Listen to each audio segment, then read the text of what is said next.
32절까지의 말씀입니다. 신약성경 179쪽 즈음에 있습니다. 요한복음 18장 28절부터 32절까지의 말씀을 함께 교독하시고 마지막 절은 함께 읽겠습니다. 그들이 예수를 가야바에서 관정으로 끌고 가니 새벽이라.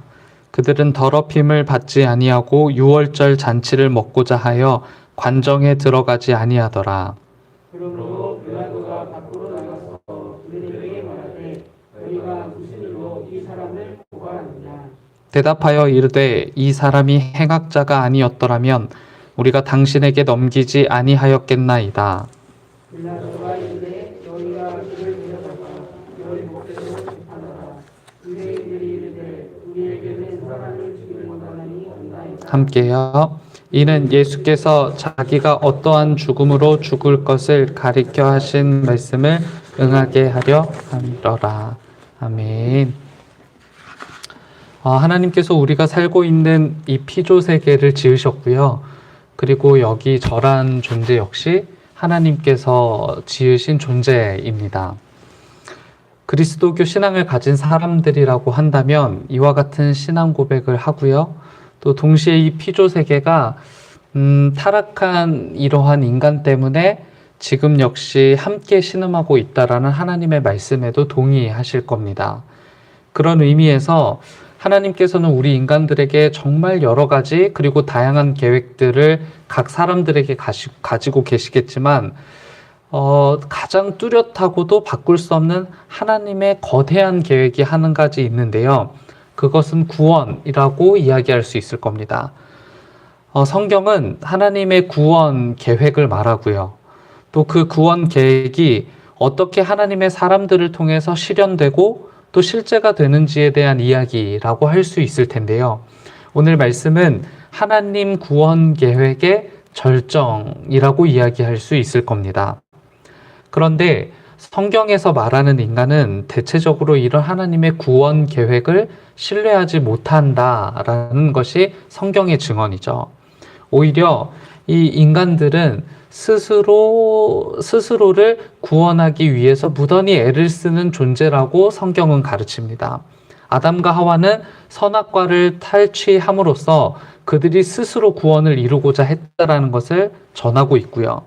또 출애굽한 이스라엘 백성들은 다시 애굽에서 탈출했던 애굽으로 다시 돌아가서 스스로를 구원해 보고 싶어 했다라는 것이 성경의 이야기이고요. 사사가 죽고 나면 언제 그랬냐는 듯 그들은 다시 이전 우상 숭배로 돌아가 그들이 섬기는 신이 그들을 구원해 줄 거라고 믿었다라는 것이 인간에 대한 성경의 평가입니다. 오늘 인류를 구원하기 위한 하나님의 계획은 본문에서 절정으로 치닫습니다. 예수님에 대한 형벌이 결정되는 순간이기 때문에 그런데요. 그러나 유대인들과 로마인들은 하나님의 구원 계획을 비웃고 그들이 쌓아놓은 아성을 스스로 지켜 스스로 구원을 이루려는 계획을 세우고 있는 겁니다. 28절에 의하면 유대인들은 예수님을 로마 총독의 관사로 끌고 갑니다.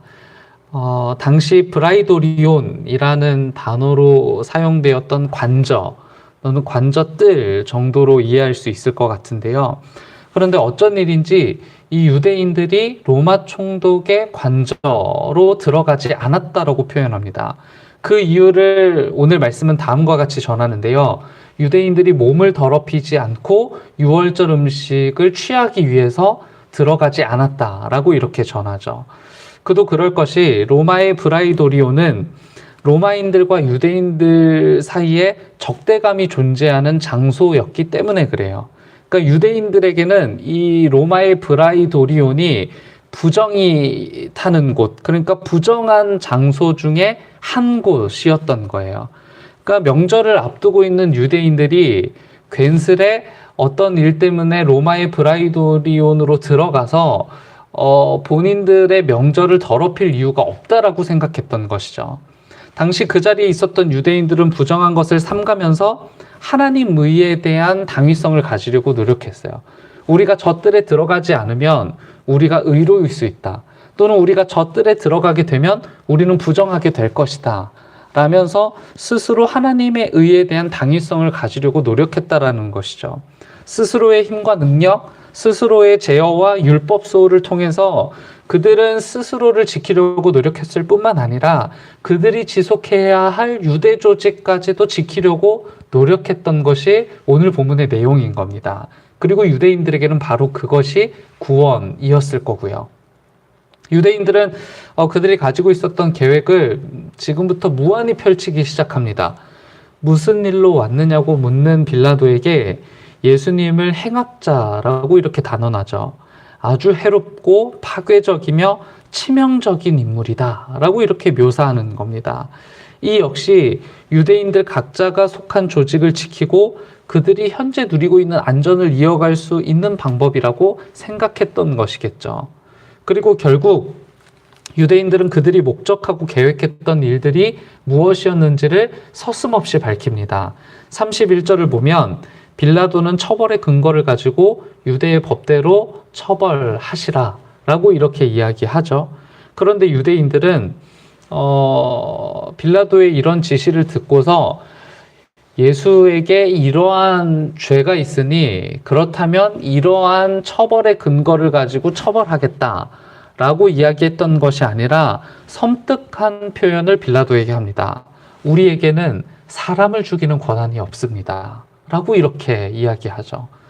그들의 계획과 목적이 단지 예수님을 처벌하는 것이 아니라 예수님을 죽이는 것이 그들의 처음의 목적이었다라는 것을 서슴없이 밝히고 있는 겁니다. 아마 이쯤 되면 유대인들은 그들이 계획하는 대로 일이 잘 풀려지고 있다라고 생각했을 거예요. 뿐만 아니라 우리가 잘 아는 것처럼 예수님은 결국 십자가를 지시고요. 또 그 십자가 위에서 예수님은 죽으셨어요. 그들의 면면과 조직을 흔들고 있다라고 생각한 예수님을 그들이 가진 율법으로 정죄했고 아주 몹쓸 인물로 전락시켰으며 로마를 설득해서 사형까지 얻어내 그들이 가진 모든 것을 지킬 수 있게 되었으니 그들로서는 스스로 만족할 만한 구원을 이루었다라고 생각했을 거란 말이죠. 그러나 32절 말씀을 보면요. 유대인들의 이 불의한 행위조차 하나님의 신적 통치 안에 있다라는 것을 선언합니다. 이렇게 기록하죠.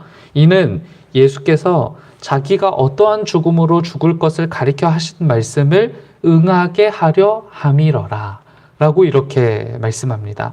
공동번역이 조금 더 알기 쉽게 일러줍니다. 이렇게 해서 예수께서 당신이 어떻게 돌아가실 것인가를 암시하여 하신 말씀이 이루어지게 되었다 라고 이렇게 전합니다. 여기서 말씀을 응하게 하였다라고 할 때 이 단어는요, 실제가 되는 모든 일을 뜻하는 겁니다. 이 모든 과정을 통해서, 그러니까 누가 봐도 불합리하고 불의라고 생각했던 이 모든 과정을 통해서 하나님의 말씀이 실제가 되었다는 거예요. 그 모든 일이 유대인들이 계획했던 모든 일들조차 하나님의 신적 통치 아래 커다란 구원 계획 아래에서 이루어진 일이었다라는 것을 말씀이 전하고 있는 것이죠. 오늘 말씀에서 제게 가장 경각심을 불러일으켰던 생각이 하나 있는데요. 그때 유대인들이 좋아, 계획대로 되어가고 있어 라고 생각하면서 예수님의 처형을 밀어붙였던 사람들은 여전히 지금도 좋아, 계획대로 되어가고 있어 라면서 구원의 금을 밖에서 여전히 구원을 받았다며 또는 구원을 받을 수 있다며 착각하며 살아가고 있을 거란 말이에요. 우리 일상을 살펴보면 좋아, 계획대로 되어가고 있어 라는 이 생각이요, 하나님께서 생각하셨던 구원의 계획과 얼마나 다를지 때로는 점검이 필요하다라는 거예요. 우리는 우리를 스스로 구원하기 위해서 오늘도 무던히 애를 쓰지만 하나님의 목소리는 단호합니다. 우리의 공로와 의, 노력이 아무런 쓸모가 없고 오직 하나님의 말씀이 응하는 것이 구원이고 하나님의 말씀이 실제가 되는 것이 구원이라고요. 그렇다면 우리 일상에서 좋아, 계획대로 되어가고 있어 라는 이 외침보다는 하나님의 말씀은 무엇이지? 나의 소원에 대한 하나님의 말씀, 나의 소원에 대한 하나님의 뜻은 무엇이지? 라는 물음이 더 많이 필요하다라는 것이죠. 매일 하나님의 말씀이 실제가 되는 이 구원의 삶을 사랑하고 살게 되기를 주님의 이름으로 축복합니다. 함께 기도하겠습니다. 우리가 섬세히 계획한 모든 일들이 하나님의 주권 아래 있다는 것을 인정합니다. 나를 구원하기 위해 계획한 모든 것들이 어쩌면 하나님의 구원 계획과는 다르다는 것을 또한 인정합니다. 누구보다 우리에게는 주님이 필요합니다. 오셔서 우리를 다스리시고 하나님의 말씀이 내게 응하게 하시며 하나님의 말씀이 실제가 되는 구원의 삶을 살도록 우리를 다스려 주옵소서. 이와 같은 소원을 가지고 주님 앞에 모인 자녀들에게 구원의 은총을 베풀어 주시고 우리의 기도 제목을 가지고 기도할 때 하나님의 말씀은 무엇인지 마음과 귀를 기울일 줄 아는 기도의 자리가 되게 하시며 우리의 마음에 합하지 않은 결과라고 할지라도 오히려 하나님의 일하심과 계획을 기대하고 기다리는 그리스도인으로 성숙하게 하옵소서. 몸과 마음 아픈 이들, 코로나로 힘겨운 일상을 이어가는 이들, 고3 수험생들과 지치고 버거운 삶을 살아가는 모든 이들에게 주님이 필요합니다. 때로는 치료자로, 때로는 위로자로, 때로는 우리 삶의 지혜자로 함께해 주셔서 여전히 우리가 살아가야 할 소망과 사명을 허락해 주옵소서. 주님의 날을 기대하며 준비합니다. 다시 사신 예수님을 기억하며 우리 또한 부활의 소망을 갖게 하시고 은총의 주일을 준비하는 모든 손을 축복해 주옵소서. 주님께서 허락하신 섬기는 이들을 통해 교회는 더욱 교회되고 예배는 더욱 예배되며 하나님은 더욱 하나님 되는 은혜가 있도록 도우시옵소서. 담임 목사님을 통해 담아두신 주님의 말씀 또한 기대합니다. 몸과 마음 강건케 해주시고 우리에게 선포되는 주님의 말씀을 통해 흔들리지 않았던 우리의 삶이 흔들려 결국에는 변화를 맛고야만은 주님의 날 되게 도우시옵소서. 오늘도 주님의 구원을 기다리며 예수님의 이름으로 기도합니다. 아멘. 하늘에 계신 우리 아버지여,